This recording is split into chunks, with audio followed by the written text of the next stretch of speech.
ay rated SPG. Striktong patnubay at gabay ng magulang ang kailangan. Maaaring may masiselang tema, lengguwahe, karahasan, sexual, horror o droga na hindi angkop sa mga... Nalaman na nga ni Robert ang malubhang sakit nito ni Minda na may brain cancer nga siya. Kaya naman nga't nag-decide nga itong si Robert na iuwi nga sa Pilipinas ito ngang si Minda upang doon na nga magpagaling. Subalit ito ngang si Gina at si Gerald ay mananatili nga sa New York upang ang doon nga ipanganak ang kanilang anak. Samantalang nangangamba nga itong si Gina na baka nga maghiganti itong si Betsy at guluhin nga itong si Minda at si Robert. Sa kabila ng lahat ay nakarating nga itong si Robert at si Minda sa kanilang bahay sa Pilipinas.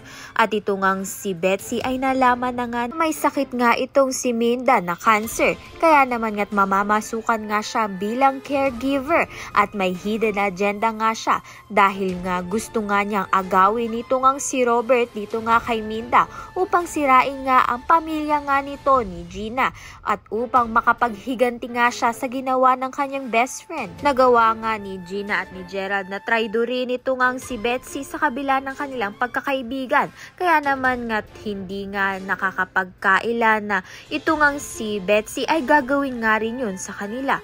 Kaya naman nga't yan at iba pa ang dapat nating pakaabangan. Maraming salamat sa iyong panonood.